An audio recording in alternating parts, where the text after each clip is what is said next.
Hello and welcome to another weekend file on the NTA. We are live in Abuja. Nigeria's presidential system of government takes place through the ballots every 4 years. With few months to the end of President Muhammadu Buhari's second tenure, the democratic process has started, first with the ongoing registration of voters by the Independent National Electoral Commission, INEC, and now moved on to delegate stage. The 18 registered political parties are now confronted with delegate elections under the new electoral laws. Delegates are expected to vote for candidates standing for various elective positions in the country through their political parties. The delegates' elections, earlier scheduled to end by the end of this month, has been extended to end between 9th and 10th of June, following a meeting of Inter-Party Advisory Council (IPAC) representing all registered political parties and the electoral umpire INEC. Already, some of the political parties are halfway done with their party primaries in various elective offices. The parties are now gearing towards the bigger picture of presidential primaries ahead of 2023 general elections. Tonight, our business of the day is to examine party primaries and the intricacies of party politics in an effort to produce desired leadership in Nigeria. Watch out for updates from Zones. Our guest is Chris Aguirre, an election observer and founder, Flag Foundation. I am Kenen Ima Abolike. The news now.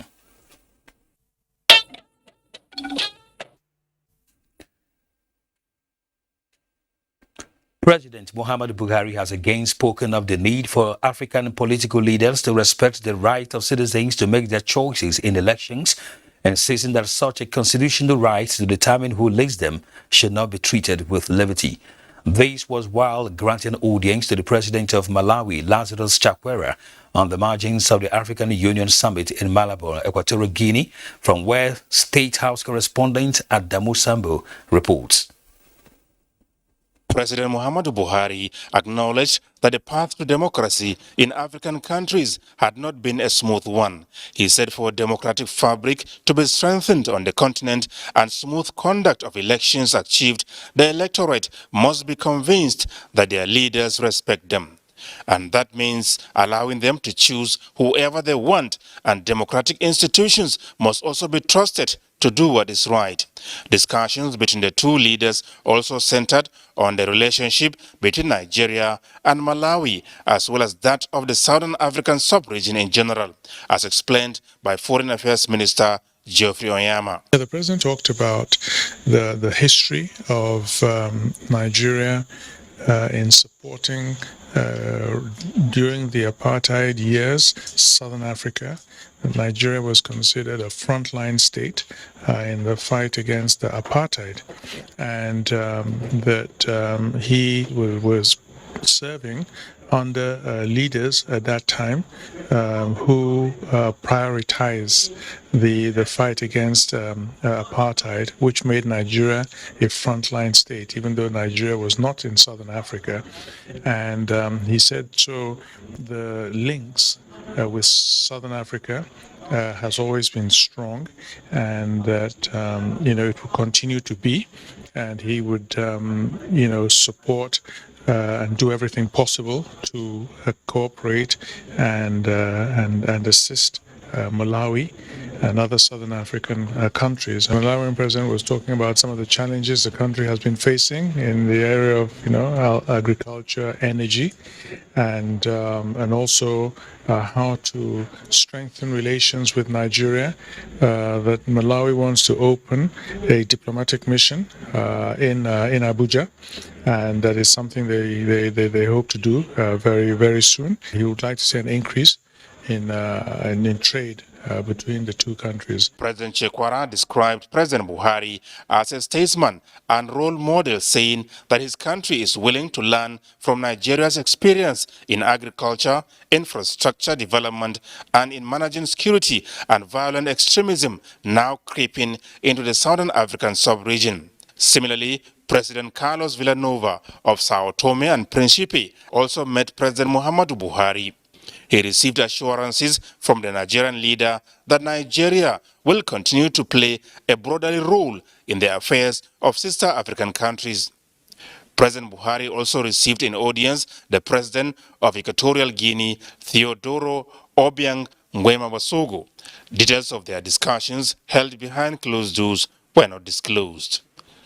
From Malabo, Equatorial Guinea, Adamu Sambu, NTA News. In the meantime, President Muhammadu Buhari has made a strong case for African leaders to muster the political will that will fuel synergy, enhance intelligence gathering, and bring more urgency in tackling violent crimes, saying it is high time terrorism and violent extremism were brought to an end in Africa. The president also called for a coordinated continental response that condemns all forms of unconstitutional changes of government. This was at the 16th extraordinary session of African leaders in Malabo, Equatorial Guinea. Again, State House correspondent Adamu Sambu reports. It is the second day of the extraordinary session of the African Union. African leaders continue to rub minds with a view to taking far-reaching decisions on challenges bedeviling the continent. This time, the focus is on terrorism, violent extremism, as well as the unconstitutional changes of government. These changes, which are considered and qualified as a rampant coup d'etat, in fact, can lead to revolts. And in fact, in some cases, they are supported by the people. This constitutes a real threat for the peace and security in the African continent. Supporting African countries to prevent and counter the threats posed by terrorist groups must be a global priority for us all. President Muhammadu Buhari, who spoke in a closed session at plenary, expressed worry that resources meant for development of countries are channeled into fighting violent crimes, leaving governments with less options on investing in people to meet the targets of the Sustainable Development Goals. In West Africa, for instance, he however said the leaders are working very hard through the instrumentality of ECOWAS to combat terrorism and insurgency, saying already the criminal gangs have been degraded and their capacity to inflict harm on citizens substantially reduced. To achieve the desired results, the president stressed the urgent need for such efforts to be strengthened and complemented by the African Union. He therefore endorsed the coming into effect of an African standby force to, amongst others, ensure immediate response when a member state is under terrorist threat. On the resurgence of coup d'etat on the continent, President Buhari called for deep introspection on their part as leaders, saying they have a duty to not only provide good governance, address cases of extreme poverty, and engender peaceful, free and fair elections in their countries, but also shun all calls for tenure elongation beyond constitutional provisions. African leaders, he insists, must rise to the occasion, reject such unconstitutional changes of government, as well as support the imposition of far-reaching sanctions regime from all member states whenever and wherever military incursions rear their ugly heads. President Muhammadu Buhari, accompanied by the First Lady of Nigeria, Aisha Muhammadu Buhari, has since returned to Abuja. Adamu Sambu, NTA News. Now, the African First Ladies are intensifying efforts to complement African heads of state and government towards addressing issues of humanitarian crisis, gender imbalance, as well as improve welfare and economic status of women, youths, and children. This was part of the resolution of the meeting of the spouses of the African leaders under the platform of the Africa First Ladies Peace Mission at the merging of the Africa Union Extraordinary Meeting in Malabo. State House correspondent Aliyu Kabir reports from Equatorial Guinea. This is the first physical meeting of the organization of the Africa First Ladies Peace Mission since the assumption of office of the current president of the mission and the First Lady of Nigeria, Aisha Buhari, in November last year. The meeting, headed by the president, focused on the strategies towards putting heads together to solidify their mission and vision in order to tackle the multiple challenges within the continent, especially as it affects women and children as the most vulnerable members of the society. The First Ladies have resolved to enhance mechanisms and action plans towards promoting peace building in Africa. We have to work vigorously on peace awareness. And I think with my able sisters here today, we can make it. With the Nigerian First Lady as the president of the mission from West Africa, the First Lady of Burundi, Angeline Ndayishimiye from Eastern Africa, emerged the vice president of the mission. The president of the Africa First Ladies Peace Mission had earlier met with the First Lady of Equatorial Guinea, Constancia Mangui de Obiang, to discuss issues of mutual benefits. In Malabo, Aliu Kabir, NTA News. Let's talk politics now. The special Presidential National Convention of the People's Democratic Party to elect its presidential candidate for the 2023 general election is on in Abuja. With that, the national chairman of the PDP, Senator Iyorchia, declared the special presidential convention open. One delegate each from the 774 local government areas of the country are to determine who among the 14 aspirants jostling for the party's sole presidential ticket emerges. Although one of the aspirants, Mohammed Yahatuddin, has withdrawn from the race this Friday, 14 ballot boxes are still on ground for the exercise. The aspirants had one more time to address the convention to sway opinion of the delegates to vote for them. Now let's quickly join Timothy Yusuf at the Moshood Abiola National Stadium, Abuja, to find out what exactly is happening there. Hello, Timothy. Yes, thank you, studio. The decision-taking time is here. The crucial moment of the special National Presidential Convention of the People's Democratic Party. A presidential candidate of the party is expected to be unveiled at the end of this exercise. Voting has indeed commenced. Abia delegates took the lead and is coming in that order alphabetically from A and then to Z. One delegate each from the 774 local government areas of the country are to decide the fate of the 14 aspirants vying for the sole ticket of the PDP.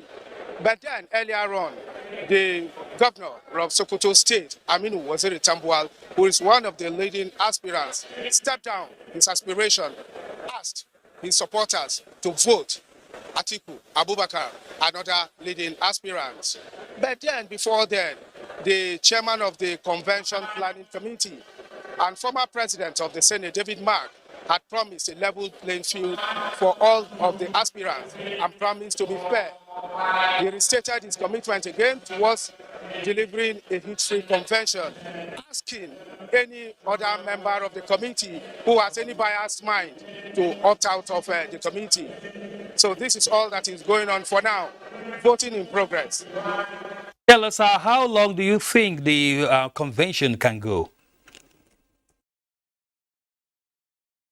Well, Abia just voted, followed by Anambra. Bayelsa is now on, and they will have 36 states and the FCT. So only time will tell. Speaking, no rank call, no unforeseen circumstances taking place there? All is peaceful for now. All right, thank you, Timothy. Timothy Yusuf there at the Moshood Abiola National Stadium, Abuja, venue of the PDP Special National Convention. Now, the All Progressives Congress has postponed its special convention for presidential primary from Sunday 29th to Monday 30th of May 2022 to Monday 6th and Wednesday 8th of June 2022. The party's National Publicity Secretary Felix Morkai, in a statement, said the development is as a result of the Independent National Electoral Commission's extension of deadline for the submission of lists of candidates by political parties. Borno State Governor Professor Babagana Umar Zulum has been declared APC governorship candidate in the just concluded primary election, says his urgent desire to rebuild his state takes precedence over any consideration for a higher national assignment at the moment. The party primary election, with Zulum as sole contestant, had in attendance 3 former governors of Borno and other APC stakeholders in the state. Mohammed Goni reports. Delegates from the 27 local government areas in the state cast their ballots in an orderly manner, devoid of rancor, in a serene environment created by the organizing committee. Having collated and certified valid votes cast in favor of Engineer Professor Babagana Umar Abdulum, Executive Governor of Borno State. Having scored the highest number of votes cast, is hereby declared winner. Governor Zulum, in his acceptance speech, thanked delegates and stakeholders and reiterated his determination for unity among leadership and stakeholders in the quest for recovery, stability, and prosperity. According to him, it is also aimed at ending challenges confronting the state, especially the security situation, as evident in the recent killing of over 30 people in Kalabalgi. He thanks citizens of Borno for their continued support to his administration in the last 3 years and assured electors of his commitment to build on the achievements recorded in various sectors if given the mandate in 2023. While I thank those who may be considering me for the position of VP, I've been here to step back and work practically for the people of Borno State. Former Governor Kashim Shettima also have on the need for unity of stakeholders, saying they are bound by a common destiny and overall interests of Borno. In Maiduguri, Mohammed Goni, NTA News. Meanwhile, primary elections of the APC continues today with senatorial aspirant Ruth Aguela reports on this and other governorship and House of Representatives primaries conducted. Delegates of Umahia chanting in solidarity as Chief Ikechi Emenike emerged standard bearer of the All Progressives Congress governorship primary held in the state. However, Kingsley Ononiwa reports that there was controversy as 4 out of the 6 governorship aspirants shunned the exercise, which they described as charade.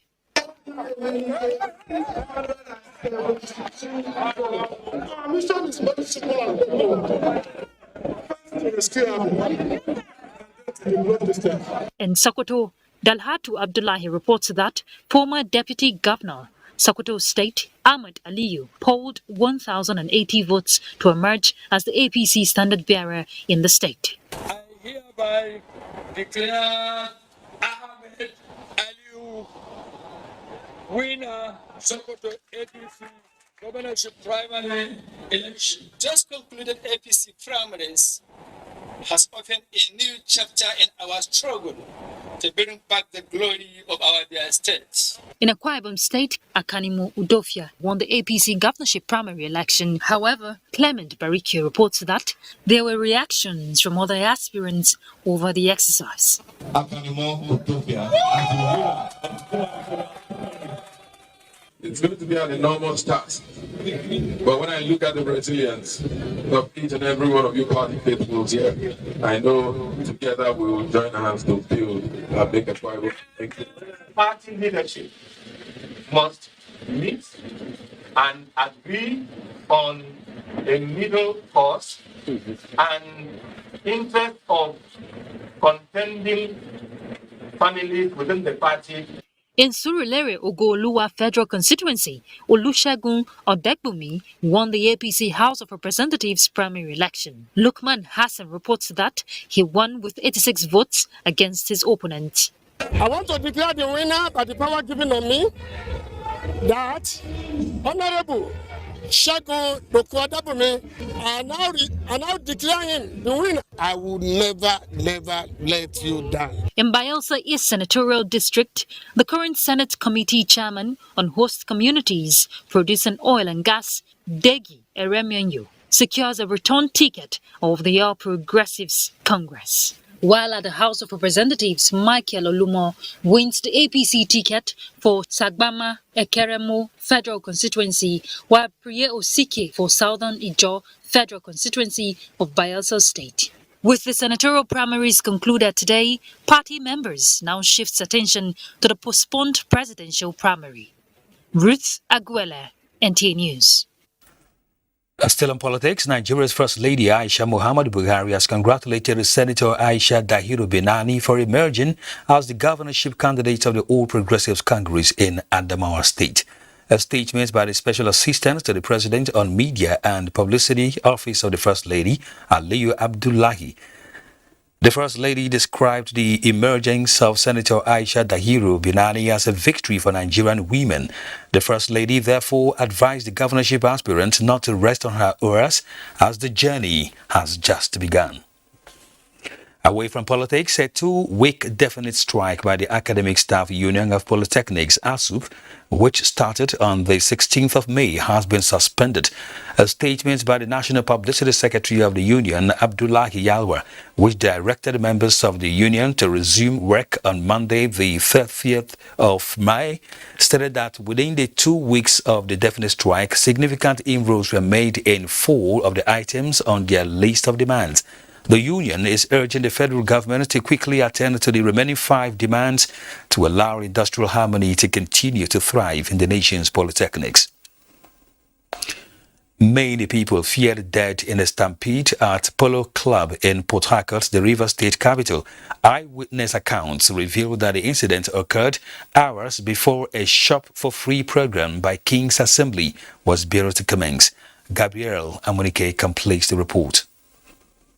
An eyewitness alleged that a church, King's Assembly, located at GRA in Port Harcourt, River State, was built to host a program, Shop for Free, and had invited members of the public to come and receive gift items and food in commemoration of its 4th anniversary. NTA News also gathered that a mammoth crowd overwhelmed the field security personnel and pushed open a small gate to gain entrance to the club ground, which led to the stampede. But why did you people come? They have things to do. There was shelter because I sent last year, but I collect many things. So that's why I bring my children because last year is only.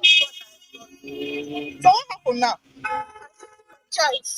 The police public relations officer reacted this way via phone conversation. Yes, there's one person died in the stampede. I think there was a program in the church.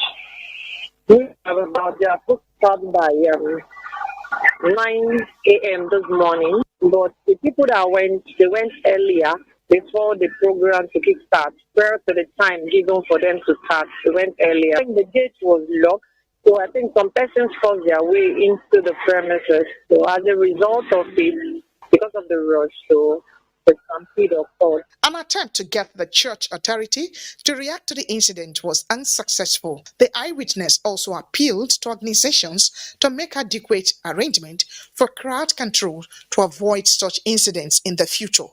In Port Harcourt, Gabriel Amunike, NTA News.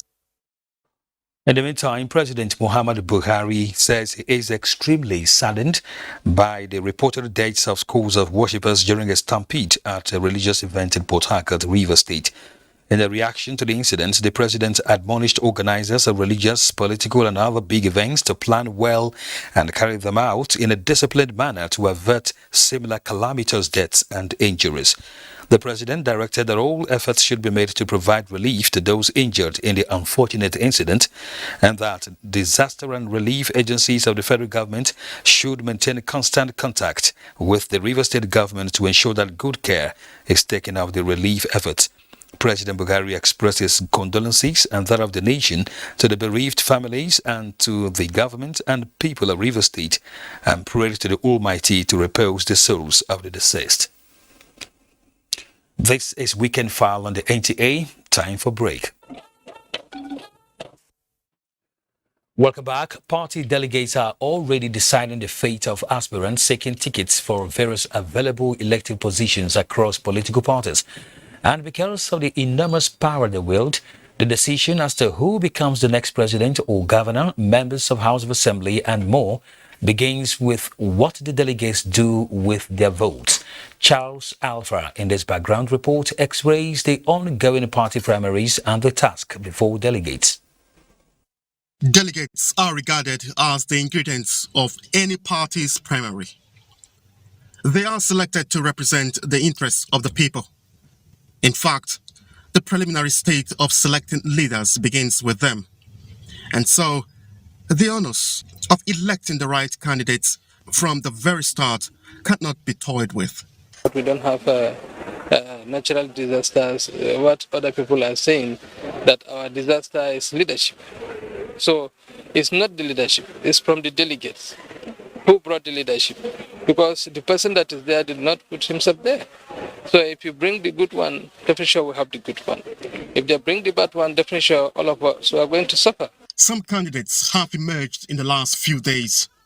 More will in the coming days and weeks, with a tiny percentage of Nigerians called party delegates facing the big task of deciding the crop of leaders who will govern them. While it is important to avoid chaos in times like this, the inexplicable omission of the statutory delegates in the Electoral Act 2022 has made the elected delegates even more powerful. As critical actors say, the current system used by the political parties in Nigeria does not encourage internal party democracy. As such, should have a more structured way of deciding their standard bearers. That by removing the people from the fray, you deny them the right to pick who they want ultimately. The need for public participation in the process and interacting with them, and also engaging delegates to make sure that they choose the right candidates. Let's vote based on integrity. We should forget about who gives more money. We should forget about who has this, who has that. But who is going to restructure this country? They may be wielding the power to make and unmake aspirants, but one of their central responsibilities as delegates is to deepen the democratic process with their votes and must not lose that focus. Charles Alpha for Weekend. In representative system of government, the process of recruiting political leaders through the ballot often starts with the majority decision of a set of people called party delegates. Their sole mandate is to elect party standard bearers or candidates who will in turn stand for general elections. In this report, NTA will take a look at how delegates are going about this national assignment and what ultimately influences their choice. Although democracy is said to be a game of numbers, rare occasions, as permitted by established rules and conventions, allow the decision of a selected few to carry so much weight and significance. Through the choices they make during primary elections, these selected few, drawn from various wards and backgrounds, hold the fate of political office seekers and indeed the collective aspirations of Nigerians in their hands. The fear of delegates, some say, is the beginning of wisdom. They don't vote for you, you cannot get the ticket of the party. Sure, you understand? So they are very key and you need to handle them with care, utmost care. The nation is at the threshold of another democratic dispensation and delegates are busy choosing candidates. What is the dominant motivation in forming the choice they make? Former PDP chairman in Lagos State and one of the party's national delegates, Tunji Shele, identified vote merchandising as one of the factors. Some of them don't know why they are delegates. Some are sponsored.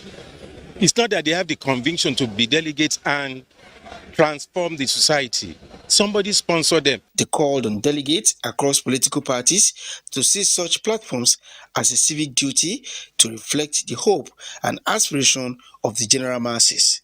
In Lagos, Adini Itaiwo, NTA News.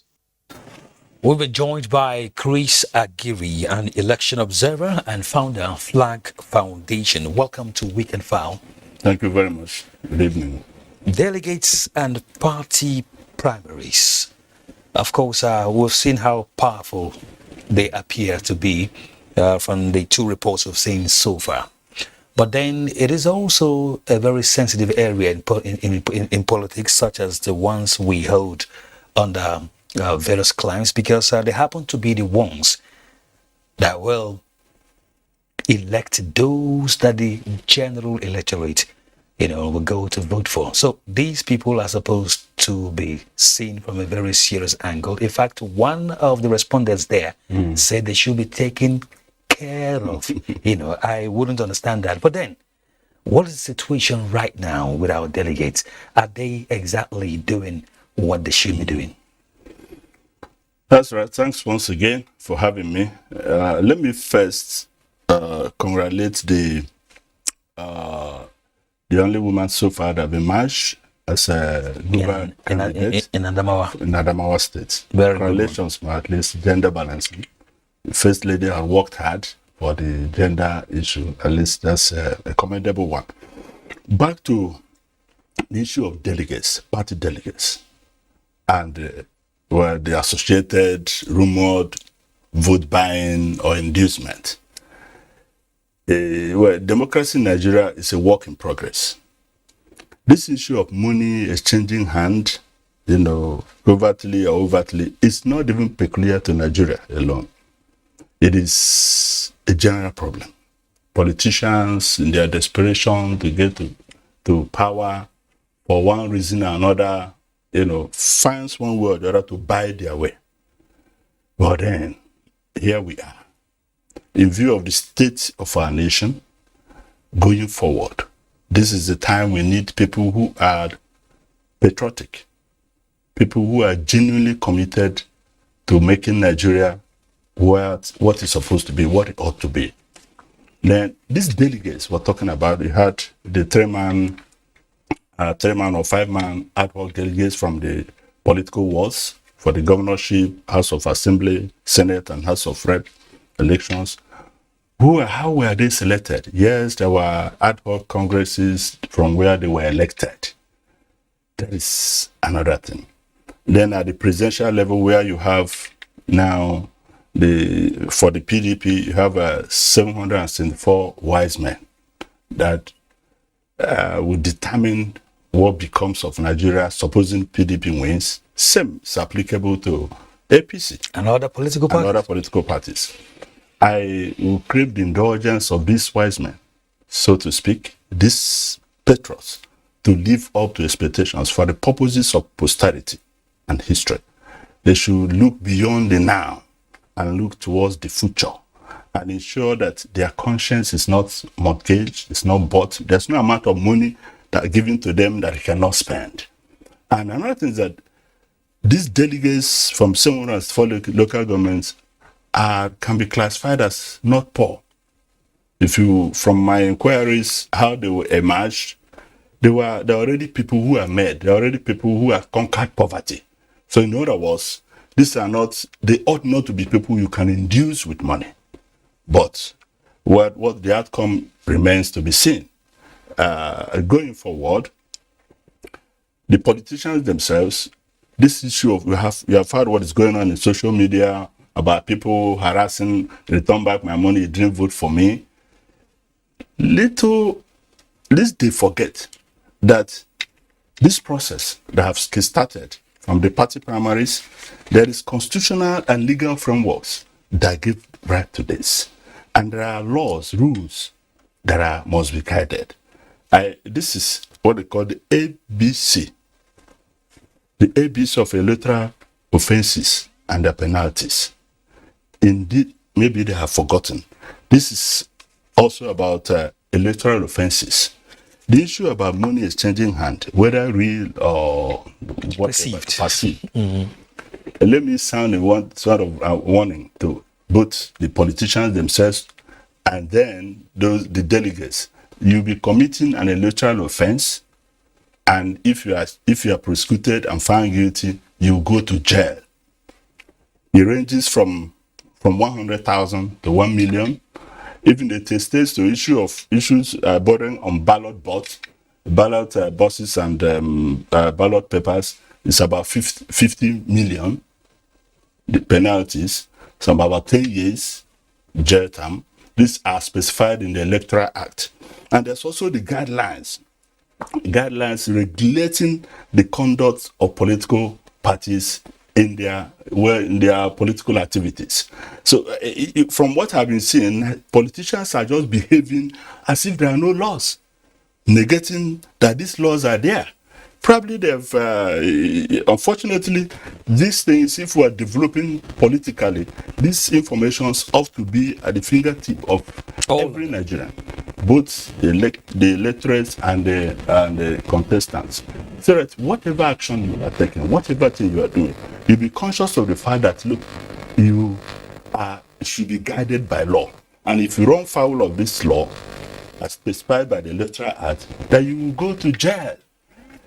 There are consequences for whatever. Serious consequences.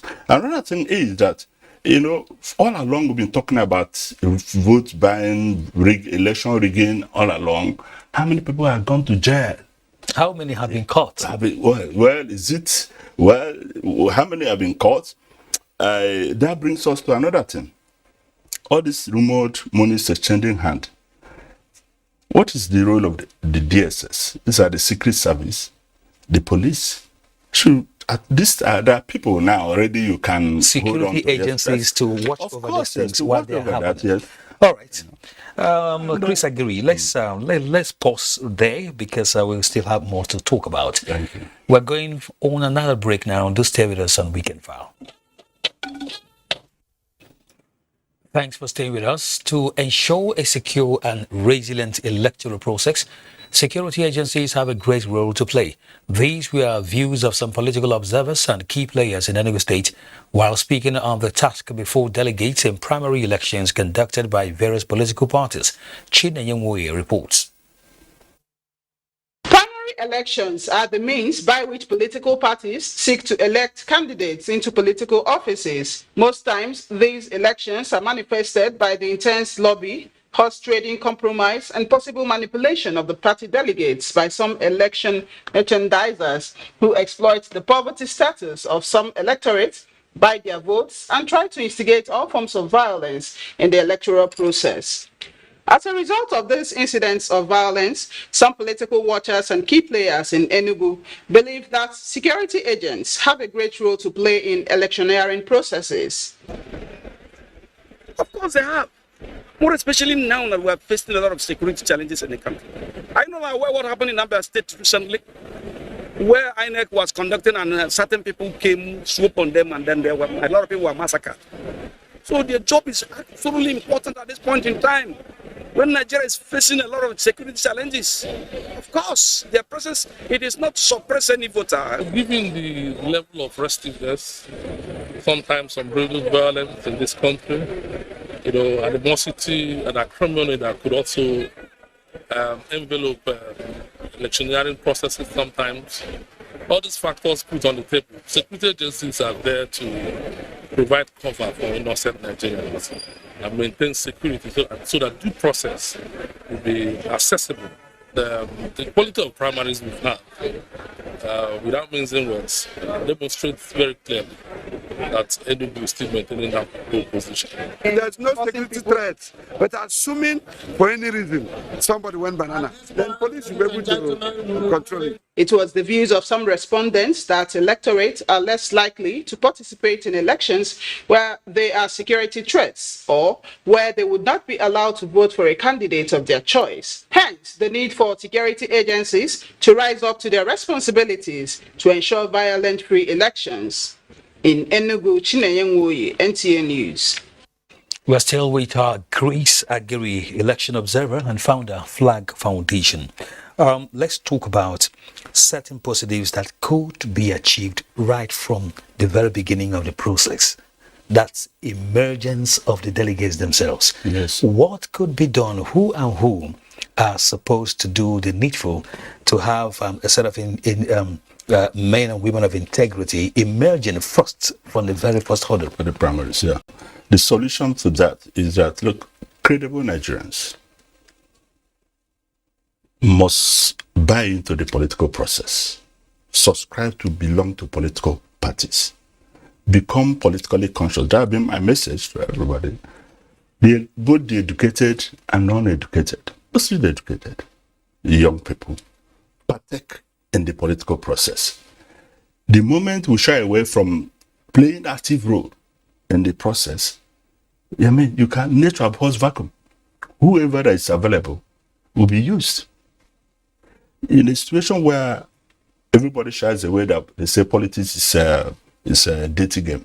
I was reading a book, I recall, Obama's Audacity of Hope.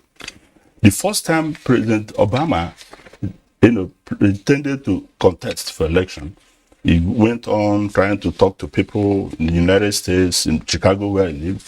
He said, the response is this: "Oh, you look nice, a guy. You look good, a guy. But why do you want to go into dirty politics?" Here, politicians have used the word "it's a dirty game" to shy away people. For God's sake, if it is a dirty water, let all of us swim in. Because look, it's only through the political process that the permissible change can come.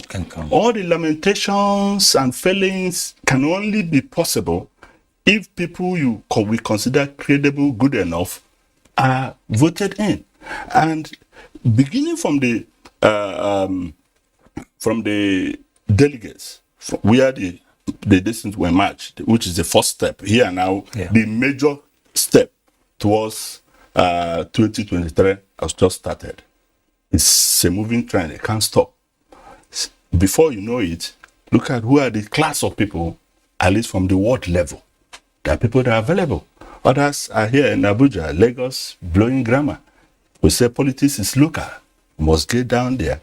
That is why you see some of the people who are now deciding what will become of us as a nation don't even know their left from their right, are not even aware of their duties and responsibilities for citizenship. So to be able to, the beginning of it is that good people, credible people, knowledgeable people must, in fact, it's a favor you're doing to yourself. Bring out yourself, throw yourself into the ring. You can imagine according to statistics, 72% of 210 million Nigerians are below the age of 50. Where are they? If you look at the age bracket of people who are varying now, where are the youths? Money apart. Money apart. But so, the solution towards getting credible people to stand in for elections starts from Nigerians who consider themselves good enough, getting involved in the process, registering with a political party. Any political party of your choice. Start from there. Because it's from there that the capacity of people around that selections in the delegates will take place. From there, it progresses from the ward to the local government, to the state, and down to the federal. So if these system or processes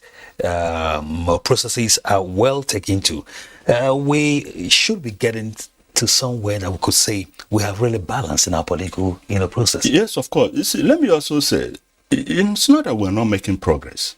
You see, the emergence of the 2022 Electoral Act, this one now that I've, where the National Assembly members, if you look at the controversial section 84, 8 of it talks about that knocked off statutory delegates, that even the senators cannot vote for themselves.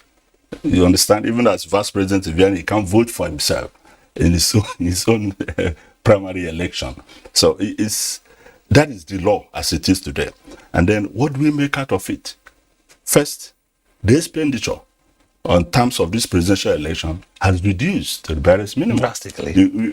We're expected to have about not less than 10,000 delegates converging in Abuja here, but about 774. And that is it. So, in that regard, it is why I say it's a work in progress. That's a step further. What do we make out of it? Now, in the primaries, what do we make out of it? In as much as horse trading, money, whatever is exchanging hands, but that is a topic for another day. As we're also entering into the election proper. In fact, this period is very historical, and it's an evolutionary process of the Nigerian political process, because we're going to enter into an election such that have never been before. Thank you very much, Chris. Thanks indeed for coming on Weekend File tonight. We'll be talking with Chris Aguirre, election observer and founder, Flag Foundation. Let's quickly go on our final break. Let's join Enojo Adiku for sports update.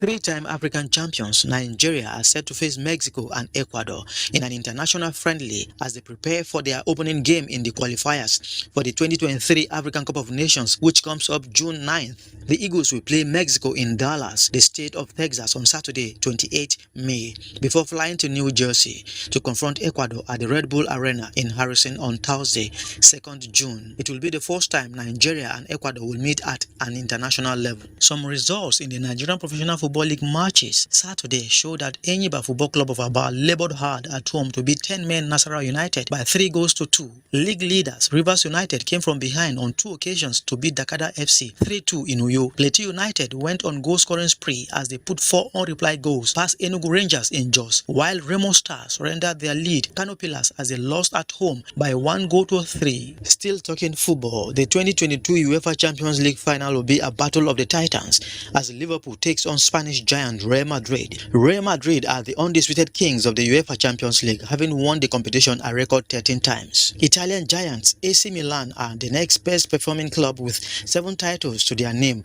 but haven't tested success in the competition since 2007. Liverpool and Bayern Munich are currently tied for third with 6 wins, though the Reds could go one clear if they defeat Real Madrid in the 2021-2022 finals. It was a sad day for the fans of Fatima Bello of Nigeria following 0-4 defeat she suffered in the hands of 14-year-old Egyptian player Anna Goda in the final of the 2022 ITTF Africa Cup in Lagos. Fatima, who enjoyed home support, could not withstand Goda as the Egyptian ping-pong player outclassed Fatima 11-6, 11-5, 11-4, 11-5 to be crowned champion. With sports update, Enojo Adiku, NTA News. Muslims have been admonished to always ponder the question of where their eternal abode will be after death and answer same question in their own favor by worshipping Allah in truth. Chief Imam of Lagos State House of Assembly Central Mosque, Abdul Latif Abdul Hakim, gave the admonition at the 40 days fidal and special prayer for late Alhaja Muniat Taiwo in Lagos. Adeniyi Taiwo reports. As demanded by Islamic injunctions, families and friends of late Alhaja Muinat Taiwo, including the Minister of Information and Culture, Lai Mohammed, gathered for a 40-day fidal and special prayers. In a sermon titled, Know Your Purpose in Life, the Chief Imam of Lagos State House of Assembly Central Mosque, Abdul Latif Abdul Hakim, identified true and consistent worship of Allah based on one's capacity as one major way to earn a place in paradise. I just want everyone to know that it is so easy to worship God and very, very difficult to disobey God. I just pray that may Allah subhanahu wa ta'ala, give her the best, fidal. Very religious, God-fearing, pleasant, honestly respectful, and in all aspects you can think of the nice things. A devout Muslim and teacher of repute, late Alhaja Muinat Amoka Taiwo was born on October 8, 1950 and died at the age of 71. She is survived by her husband, children and grandchildren. In Lagos, Adeniyi Taiwo, NTA News. The Molisa Odua family announces the funeral activities for their matriarch, Mrs. Anne Neka Odua Ne Edibe, who died at the age of 92. Wake will hold on Thursday, June 2nd, 2022 at St. Joseph Pro Cathedral Catholic Church, Asaba, Delta State. Funeral mass to be held on Friday, June 3rd, 2022 at 10 a.m. at the same venue. She is survived by children, grandchildren, and great-grandchildren. Let's quickly check on tomorrow's weather. Hello, pretty Sunday morning as partly cloudy with sunshine interval are expected over the northern region, the north central region. The inland cities of the south down to the coastal state will be cloudy with the exception of Akwa Ibom and Cross River where localized rains are expected in the morning. Moisture influx into the country and convergence sitting down over the country, we expect localized rains over the southeast coast and the southwestern region. The inland cities of the south should be in thunderstorms activities in the afternoon evening period. Adamawa, Taraba, Nasarawa, Plateau, Kaduna, part of Federal Capital Territory, should watch out for localized thunderstorms in the afternoon evening period. So Sokoto, Kabi should not be ruled out as well. The remaining part of the country should be in partly cloudy condition. With further deepening of thermal lows, we expect the temperatures to be as high as 38 to 42 degrees Celsius over the extreme northern regions. Stand by for temperature forecast across some selected cities, and thank you for watching.